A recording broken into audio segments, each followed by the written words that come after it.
Cada día, los valientes hombres y mujeres de las fuerzas del orden arriesgan sus vidas para mantenernos seguros. Pero cuando se comprometen a proteger y servir, a veces también están firmando para algo diferente, esperar lo inesperado. Porque incluso en medio de todas las patrullas cotidianas y la resolución de crímenes, a veces suceden cosas que son simplemente de otro mundo. Las amenazas pueden venir de lugares que nunca esperarías. Hoy, veremos a oficiales de policía cuyas vidas cambiaron después de rozar los límites borrosos de la realidad. No querrás perderte esto. Nuestra primera historia proviene de un oficial en Iowa que prefiere permanecer en el anonimato. De hecho, dijo, y cito, les aseguro que nunca hubo ni habrá una declaración oficial o un registro con mi nombre contando esta historia. Por estas razones, lo llamaremos David. En 2014, David trabajó como ayudante del sheriff. Su asignación habitual era patrullar los corredores de las autopistas 30 y 13, en los lados este y sur de Cedar Rapids. Normalmente, no había nada particularmente notable en su rutina diaria, pero todo eso cambió el 1 de julio. Ese día, se emitió una llamada a todas las fuerzas del orden disponibles, había ocurrido un trágico accidente. Alguien se había ahogado cerca de la planta de Quaker Oats. La planta de Quaker Oats es, de hecho, el molino de cereales más grande del mundo. Está ubicado en la parte norte de la ciudad, junto al río Cedar y cerca del lago Cedar. Fue allí donde un joven, de alrededor de 16 o 17 años, fue arrastrado hacia una alcantarilla. Los oficiales y otros socorristas buscaban su cuerpo, que probablemente había seguido. La alcantarilla desembocaba en la cuenca hidrográfica cercana. Aunque la planta de Quaker Oats está cerca del centro de Cedar Rapids, ciertos tramos a lo largo de la orilla del río Cedar están bastante cubiertos de árboles. De hecho, en el lado este del río, cerca de la planta, se encuentra el Parque Mohawk City, un popular destino recreativo para la gente de la zona metropolitana de Cedar Rapids. Sin embargo, a pesar de esta densa cobertura forestal en ciertas partes, no es exactamente un área aislada, suele haber bastante tráfico peatonal, lo que hace que lo que David experimentó sea aún más notable. Dado que la alcantarilla donde se reportó la desaparición desemboca en el lago Cedar, la tarea de David era buscar a la víctima en esa parte de la radio de búsqueda.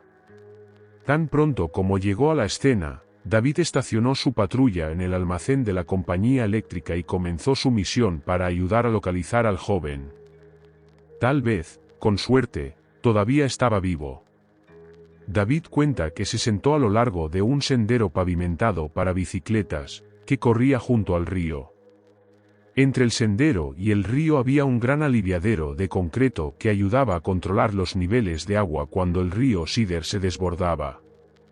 Al otro lado del sendero había una cerca de malla, y al principio David no necesitó su linterna, pero a medida que pasaban las horas, finalmente tuvo que usarla si quería tener alguna posibilidad de ver algo en las sombras que se profundizaban a ambos lados del camino. Aunque todos esperaban que la noche terminara temprano, pronto quedó claro que no sería así. El sol siguió poniéndose detrás de los árboles hasta que todo quedó envuelto en un manto de oscuridad. Finalmente, ya muy tarde, David no está seguro de la hora exacta, pero sabe que es entre las 11:30 y la medianoche, y sigue buscando. Concentrando el haz de su linterna en los arbustos y los retoños que han crecido entre el sendero para bicicletas y el aliviadero. Sin embargo, no encuentra nada en absoluto, ni siquiera alguna pista que pueda ofrecer indicios sobre el paradero de la persona desaparecida, simplemente nada. Así que David ajusta su rumbo y sigue avanzando hacia donde el sendero gira hacia el sur, cerca de donde el lago Cedar se encuentra con el río Cedar. Aquí hay vías de tren que se instalaron hace mucho tiempo para ayudar a la planta de Quaker Oats a transportar envíos hacia y desde el edificio. Pero esta noche, las vías están prácticamente vacías, excepto por un conjunto más alejado del sendero, donde una locomotora solitaria espera la entrega de mañana. David está buscando una persona desaparecida, está en su trabajo, así que está totalmente concentrado. Esto significa que no nota el resplandor hasta que se vuelve demasiado brillante como para ignorarlo. Cuando la luz finalmente llama la atención de David, no sabe exactamente qué es, pero no encuentra ninguna razón para alarmarse. Desde ese ángulo, podría fácilmente ser la luz trasera de un auto alejándose de su posición, pero no puede estar seguro. Además, hay que recordar que esta no es la ruta habitual de patrulla de David, no está tan familiarizado con el área como los oficiales que tienen esta zona asignada. Más tarde, David descubrió que no había ninguna carretera en esa zona. Pero incluso en ese momento, tenía la sensación de que ese debía ser el caso, porque las luces traseras de los autos suelen alejarse de ti, y lo que sea que estaba viendo se movía hacia su posición a lo largo del sendero para bicicletas, bajando por las vías desde el lado opuesto del parque. Pero luego, la luz desaparece. En general, parece algo sin importancia, así que David continúa con su búsqueda. Se acerca más a las vías del tren, esforzándose por ser lo más minucioso posible en su búsqueda. Pero después de unos 5 minutos, escucha algo, y suena como un animal. Y, efectivamente, cuanto más se acerca a las vías del tren, más claro se hace, algo está al otro lado, resoplando y olfateando, como si estuviera buscando algo. David se pregunta por un momento si podría haber otro oficial al otro lado con una unidad canina. Así que sigue las vías un poco más, a lo largo del sendero que vuelve sobre sí mismo. Es entonces cuando ve algo, son las luces rojas de nuevo, pero ahora están más cerca, mucho más cerca, tan cerca que puede darse cuenta de que no son luces, son ojos, un par de ojos brillantes y rojos como la sangre que lo miran fijamente desde la oscuridad, y están flotando al menos a 2,5 metros sobre el suelo. Entre el resplandor de los ojos y el haz de su linterna, logra distinguir una forma de pie frente a él.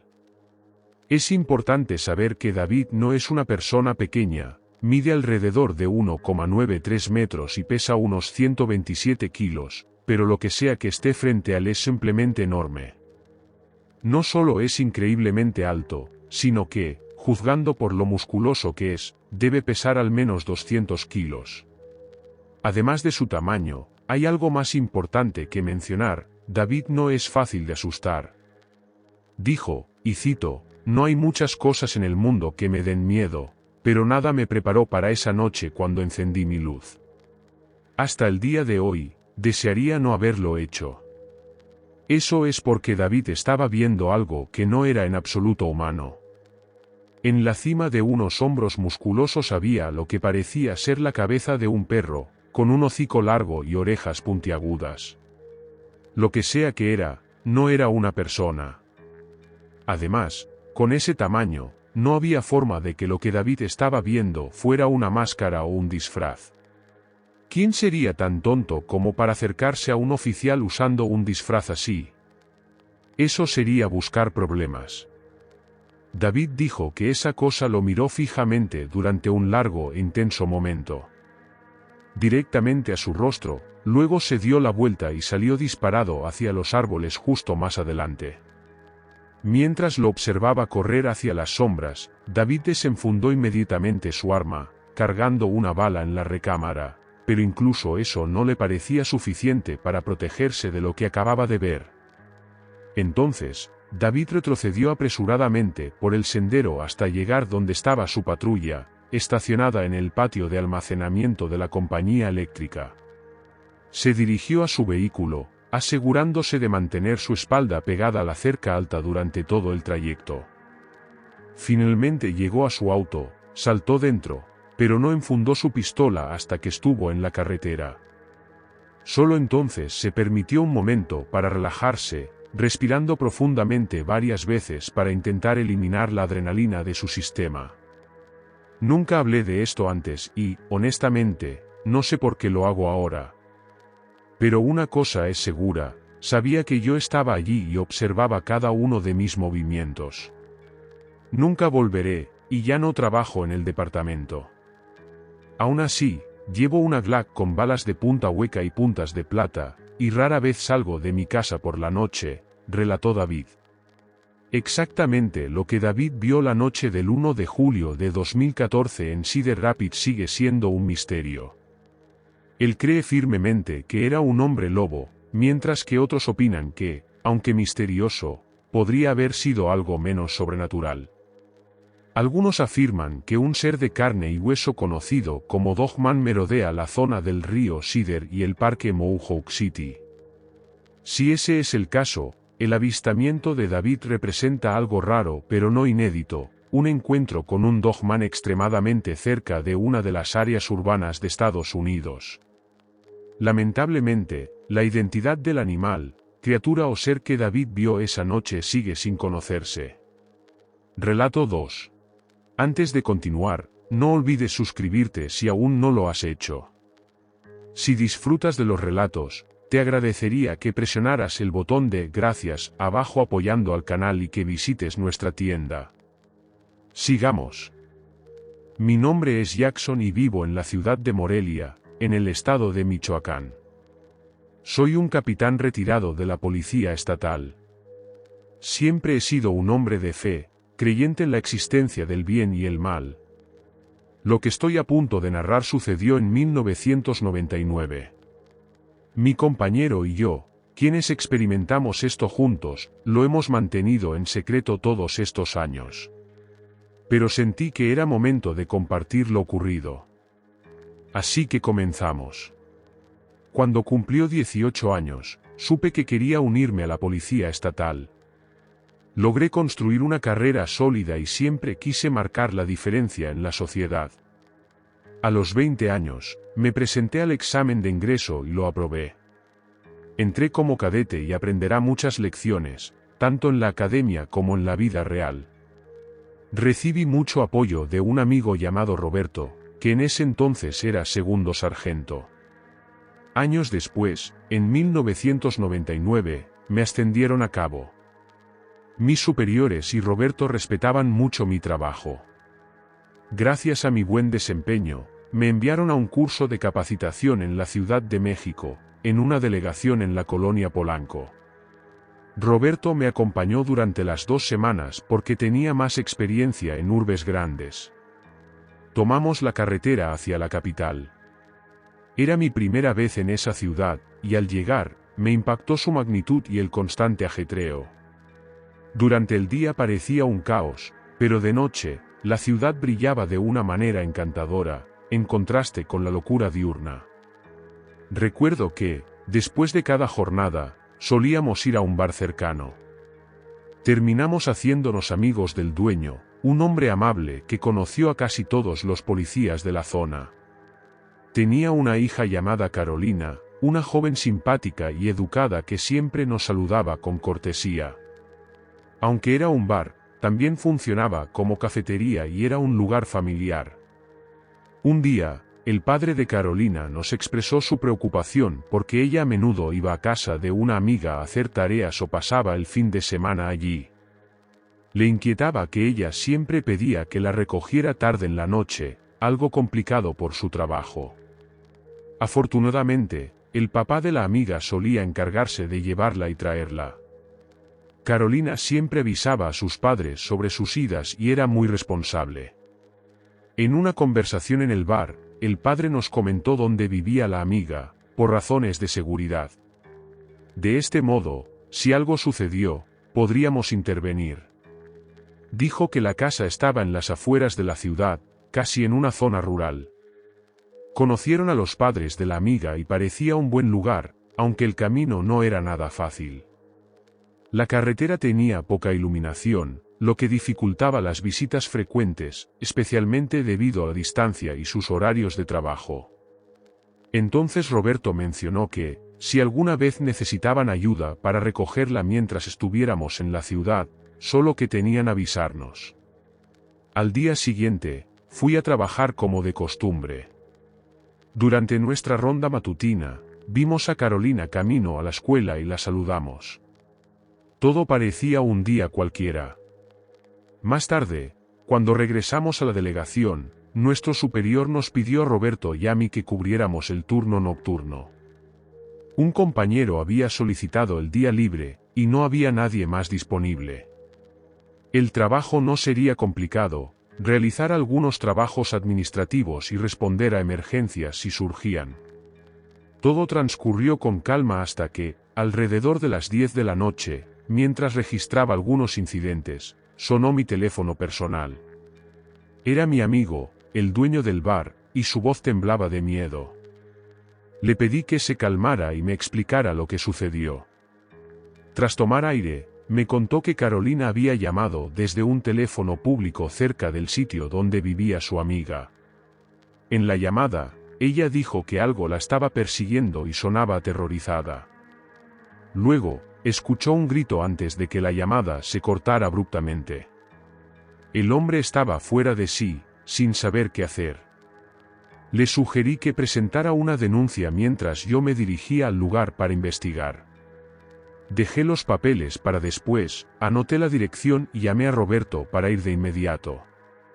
Pedimos a unos colegas que nos cubrieran en la delegación hasta nuestro regreso. No sabíamos que lo que nos esperábamos sería algo inimaginable. Durante el trayecto, sentí una angustia creciente. Carolina apenas tenía 13 años y temía que algún criminal pudiera haberla atacado. Recordábamos aún el caso del monstruo de los bosques, un depredador que había sembrado el terror en la región. Encendí la sirena y aceleramos a toda velocidad por la avenida Insurgentes.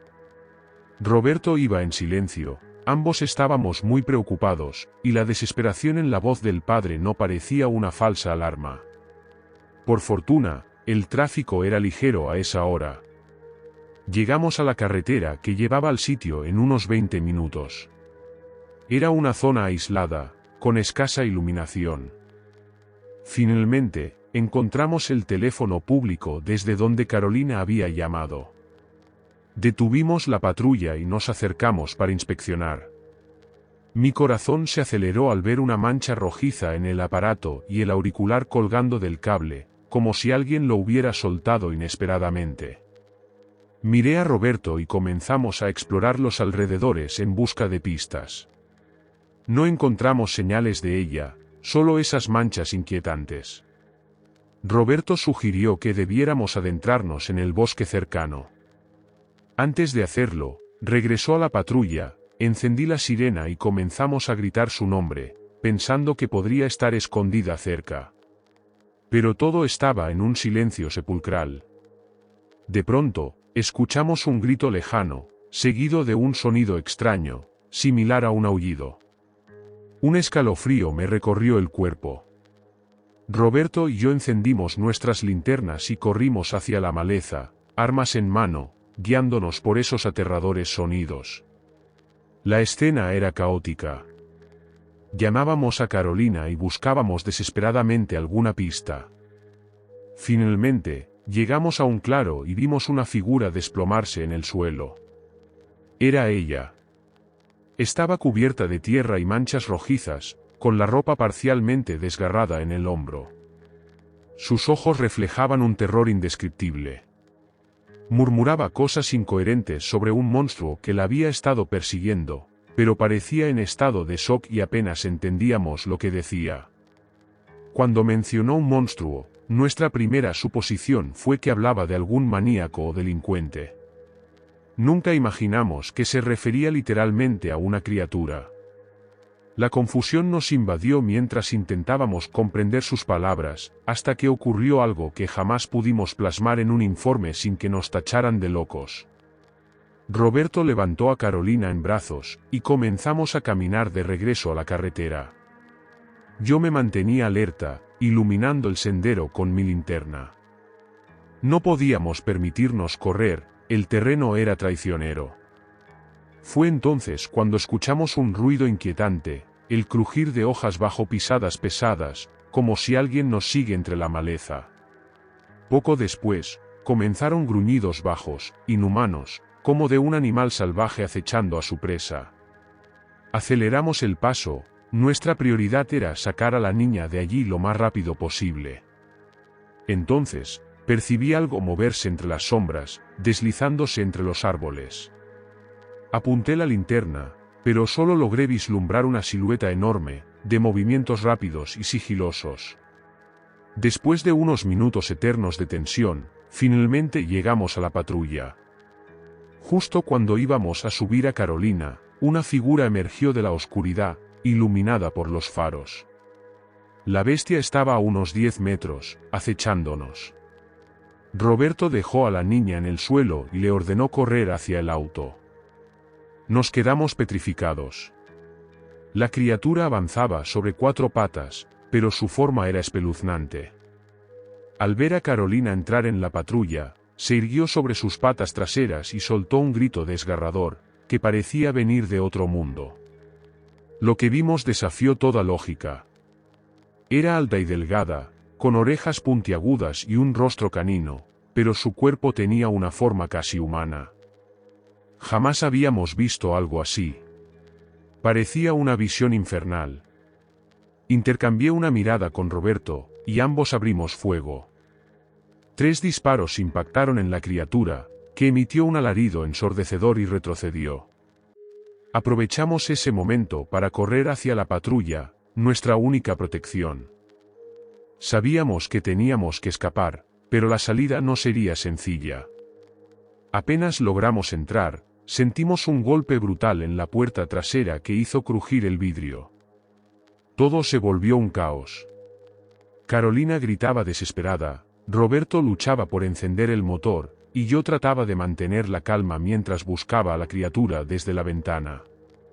Bajé el vidrio, con el cuerpo medio fuera, disparé varias veces a quemarropa.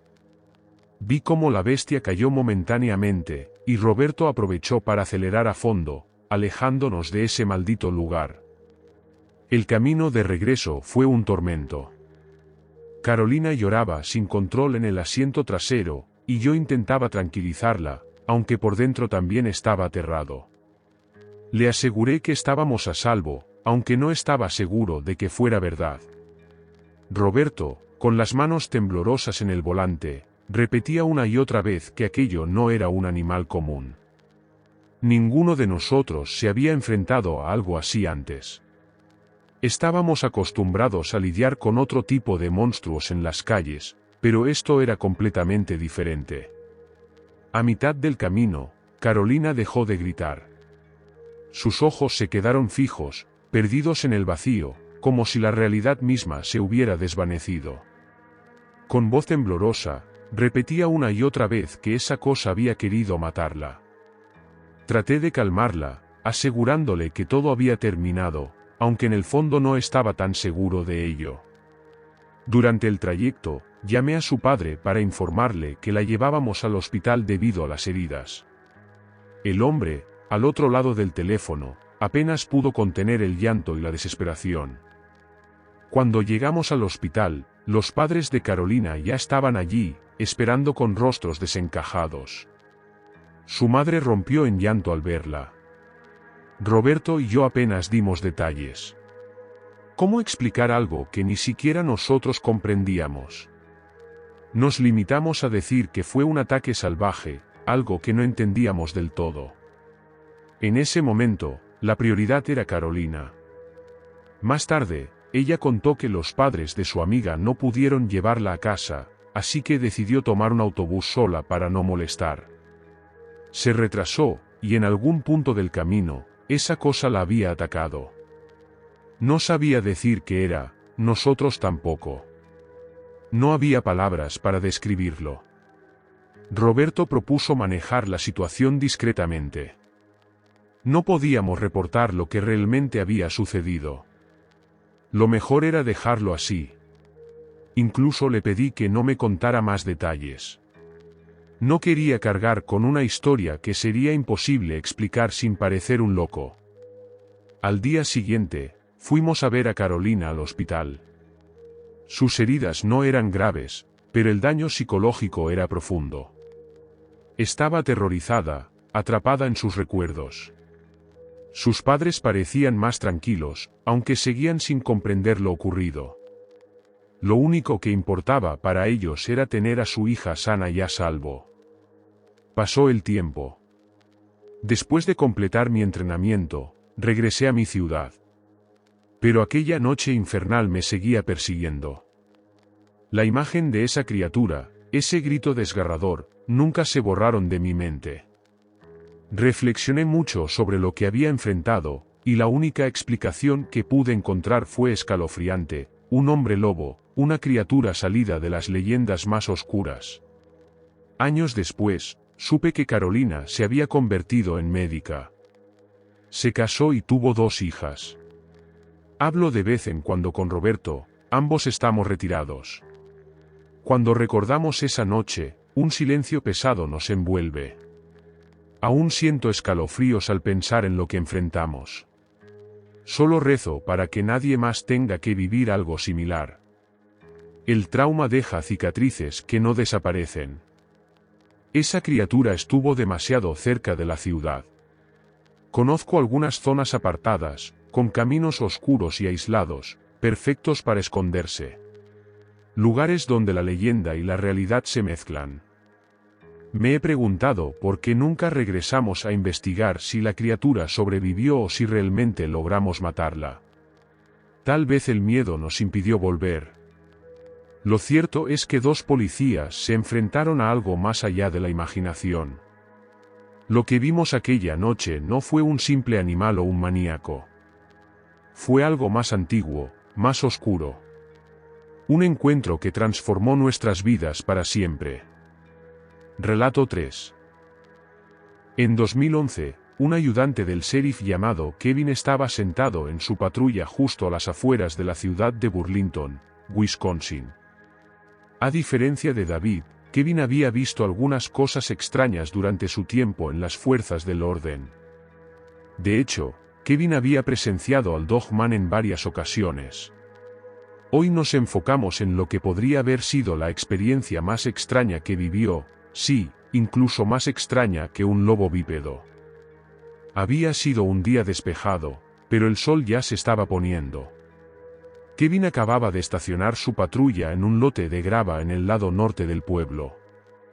Ese lugar ofrece estacionamiento para personas interesadas en actividades al aire libre, con fácil acceso a un sendero que bordeaba una extensa zona pantanosa y se adentraba en un bosque oscuro y montañoso, más profundo en la naturaleza salvaje de Wisconsin. Era un lugar perfecto para un intercambio de drogas, pero Kevin estaba en servicio, no en una excursión. Estaba tratando de adelantar algo de papeleo, así que se quedó en su auto, con el motor en marcha, siendo el único vehículo en todo el lote. No había pasado mucho tiempo llenando formularios cuando levantó la vista y notó algo extraño.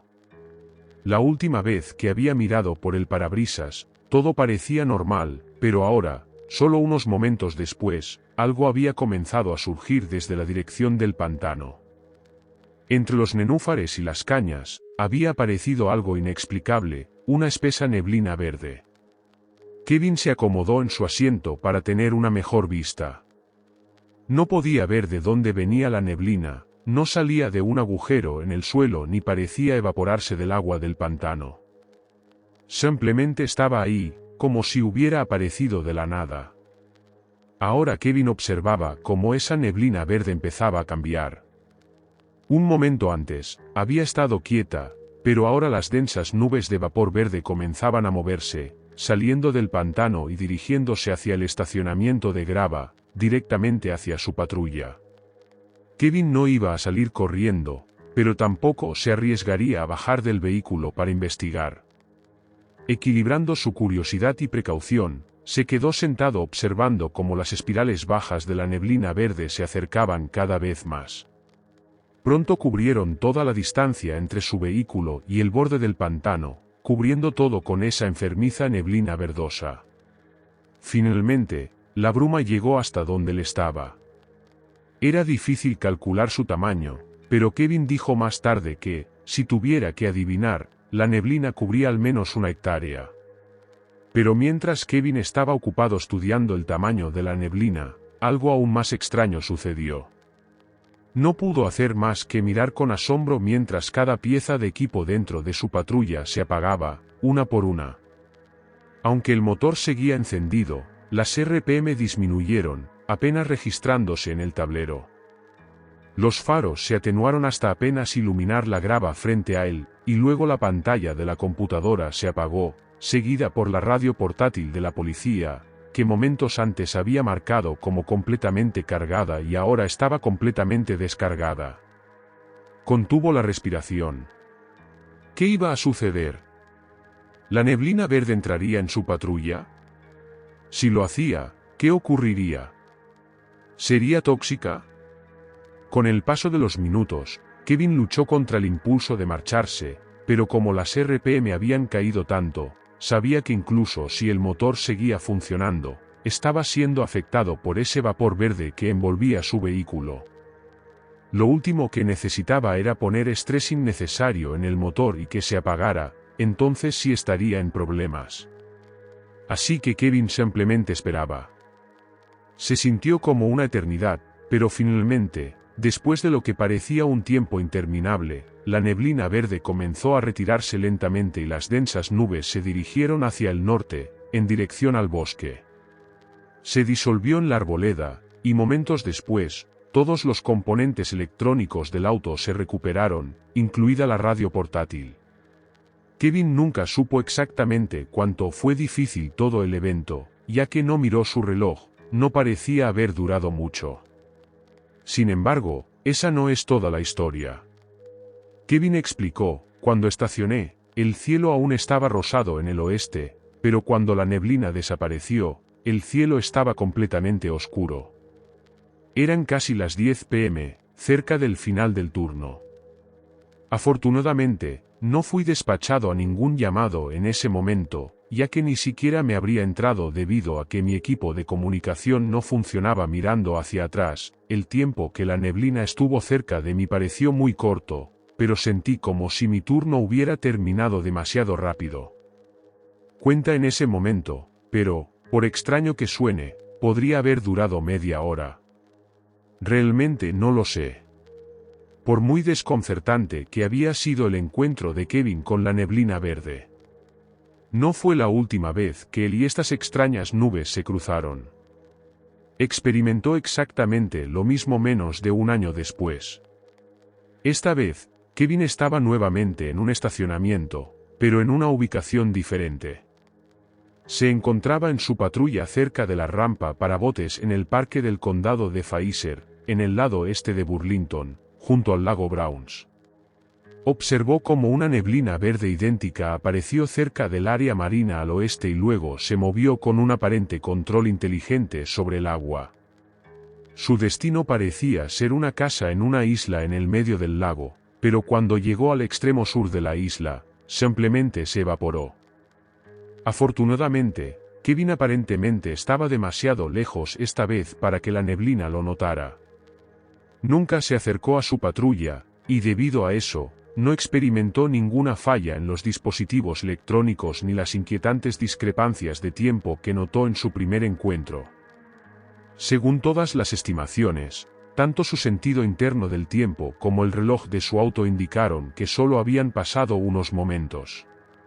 Sin embargo, las experiencias que Kevin vivió lo dejaron preguntándose qué había visto exactamente en esas dos ocasiones cerca de Burlington.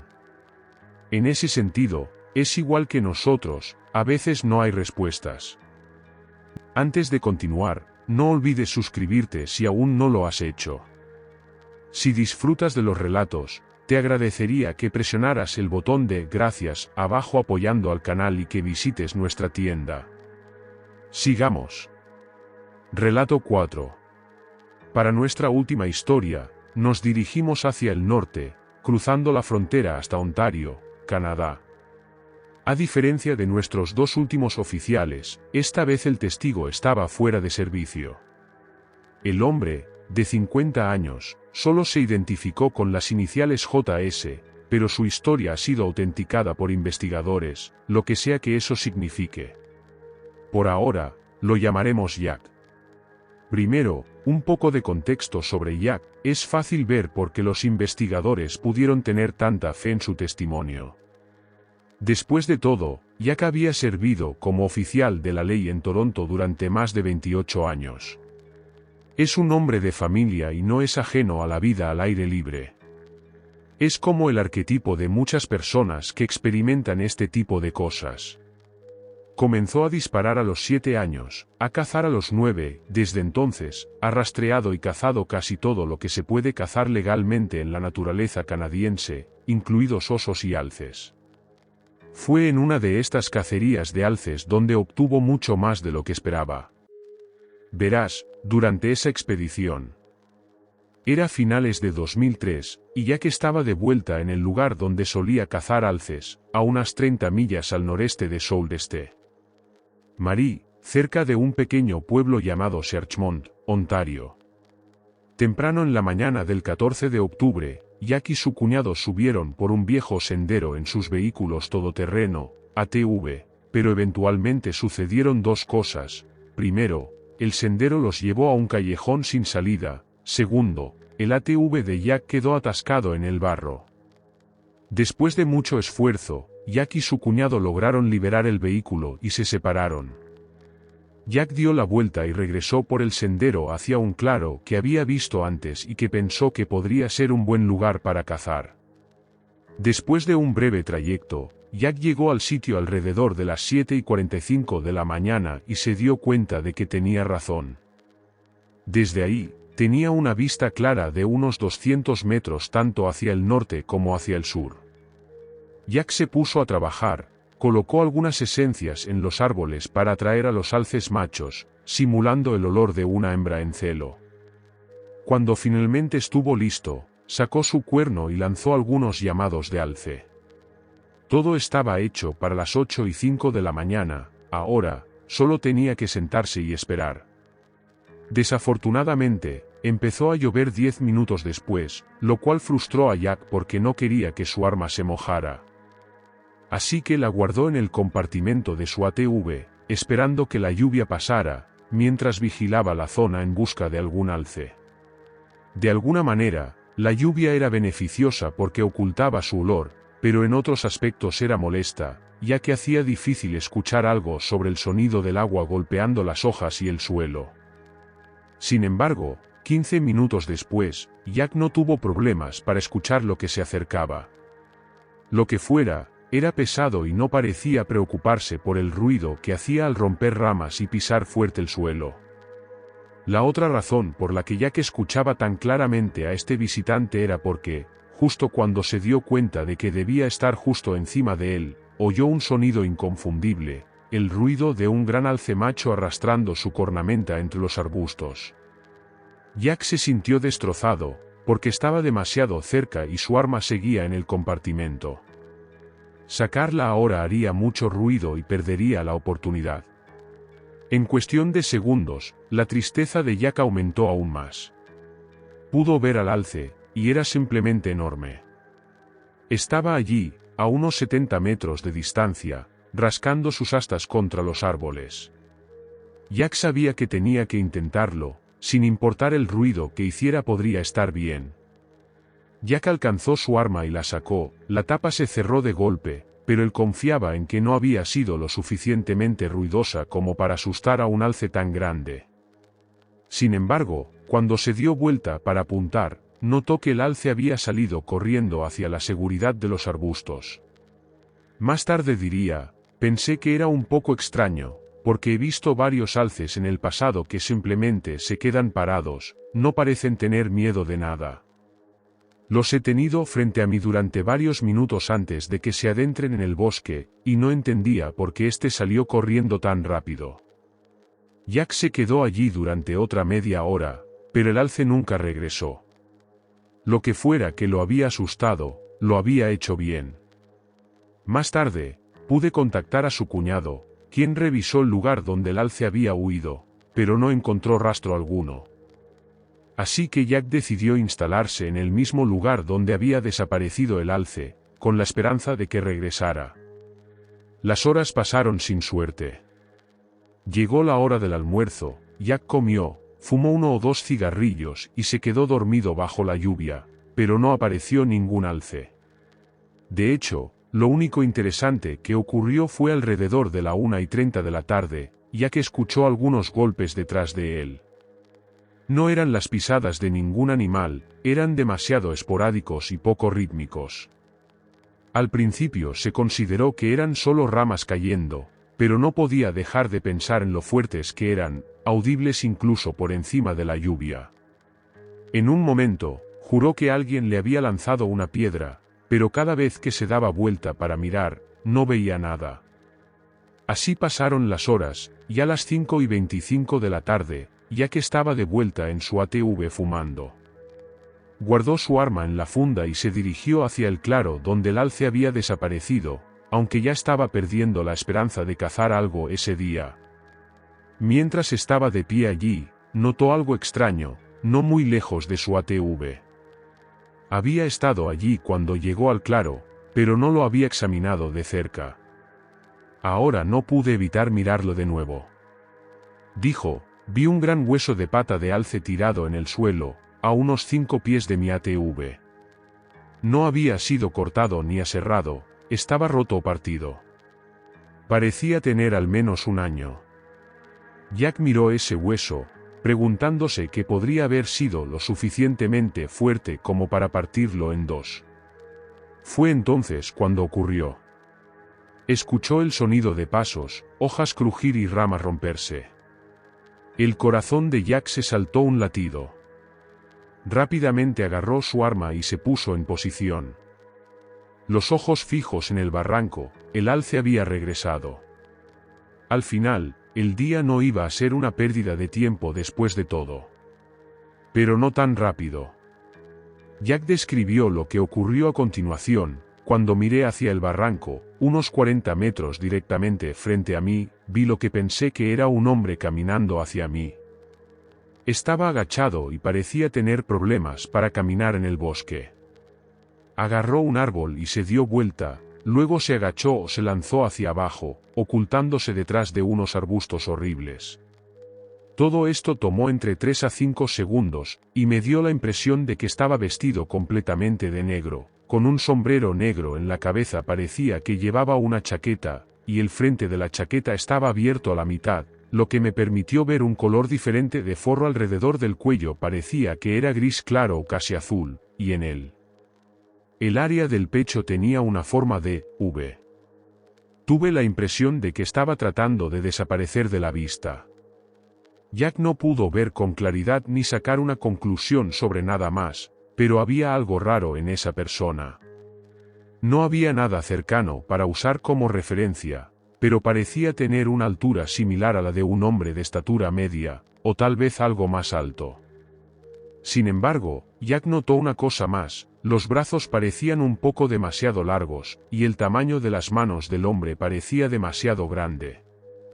Se notaba claramente cuando el hombre agarró un árbol cercano, que usó como palanca para girarse y esconderse en el matorral más denso del bosque.